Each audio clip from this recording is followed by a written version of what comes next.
camarades, comme toute bonne réunion, il faut qu'on en arrive à la fin. Nous sommes attendus pour un apéritif qui va, je pense, nous remonter un petit peu le moral. Moi, je pense qu'on a fait un bon débat, comme l'a dit Eric, d'ailleurs. Hein. Alors, d'ailleurs, je fais une parenthèse, Eric. À la prochaine réunion du bureau fédéral, tu pourras dire que... hein, parce qu'on nous traite de syndicat Malte, mais je vois que quand même... Hein, non, je plaisante, bien sûr. Non, je pense que ça fait quand même 2 ans, ça a été dit, mais c'est bon de le redire, hein, qu'on n'a pas pu se réunir compte tenu de la crise sanitaire.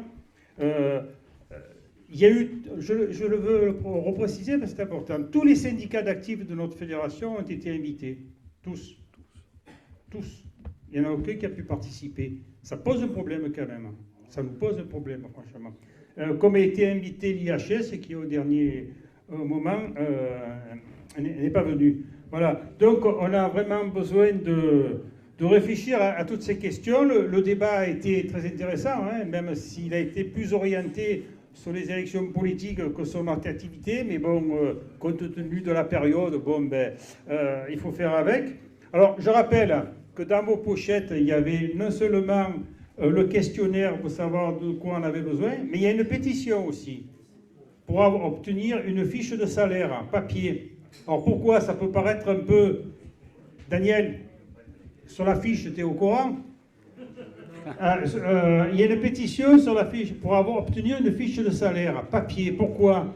Parce que beaucoup de retraités s'en est aperçu, notamment dans les réunions au comité général de l'UCR, que les retraités ne connaissent pas, ils ne savent pas combien on leur retient de la CSG, quel est le montant qu'on leur retient et le niveau de leur pension. Donc je pense que c'est important de signer cette pétition pour qu'on puisse avoir à minima, au moins une fois par an, une fiche de pension papier. Dans votre pochette aussi, vous avez, camarades, s'il vous plaît, 30 secondes. Dans votre pochette aussi, vous avez la possibilité d'adhérer à l'Institut fédéral de l'histoire sociale, l'IFHS. Je peux vous dire que notre syndicat y est adhérent, que les membres du secrétariat, les membres du bureau de nos syndicats sont adhérents aussi. Donc je fais appel un peu à l'ensemble de nos adhérents. C'est important de faire vivre l'histoire sociale. On va se pencher, comme ça a été dit, et Claude l'a répété, sur les réseaux sociaux. On va essayer d'y travailler plus sérieusement pour qu'on puisse avoir des contacts plus rapides. Je rappelle aussi, pour terminer, qu'on a fait, on a pour la première fois un stage de syndicalisme retraité. Donc là, je pense qu'il sera intéressant aussi pour certains peut-être, et j'aurais voulu m'adresser aux actifs, hein, que les actifs puissent participer au stage de syndicalisme retraité, parce que c'est important. Nous sommes donc en 2021 362 adhérents sur notre département. Nous sommes à peu près 3000 adhérents au niveau de notre fédération.